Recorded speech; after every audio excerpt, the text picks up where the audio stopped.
2. The Casey Jones Song. 4 years ago, the Erie Railroad magazine gathered up the real story of Casey's life and death, as told by his widow, who still lives in Jackson, Tennessee. The article was reprinted in railroad magazines and newspapers all over the world, and has brought the continuous stream of letters ever since. Scores of correspondents have sent the various versions of Casey Jones' song, not only in English, but in French, German, and even in the language of the native laborers of the South African railroads. Every branch of railroading has at least one version of the song. The hobo jungles and the IWW songbooks contribute others. Still, others come from the campfires and boarding cars of construction games, and several weird and often unprintable versions are composed of doughboys in France during the World War. Come all you rounders, for I want you to hear the story of a brave engineer. Casey Jones was a rounder's name. On heavy 6/8 wheeler he rode to fame. Caller called Jones about 4:30. Jones kissed his wife at the station door. Climbed into the cab with the orders in his hand. Says, "This is my trip to the promised land." Through South Memphis yards on the fly, he heard the fireman say, "You've got a wide eye."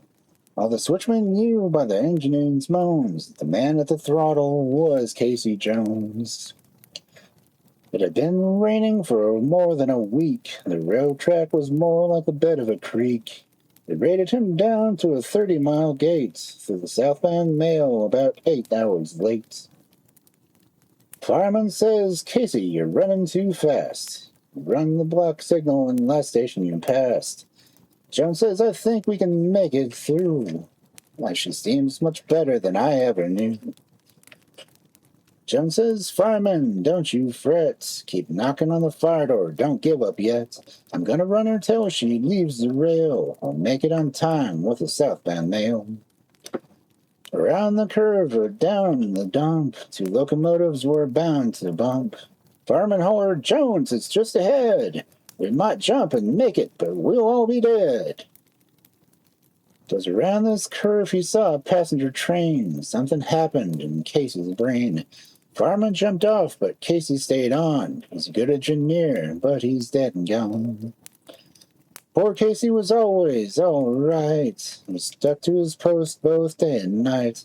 He loved to hear the whistle of the old number 3 as he came into Memphis from the old KC. Headaches and heartaches and all kinds of pain are not apart from the railroad train. Tales of that earnest and noble and grand belong to the man of the railroad man.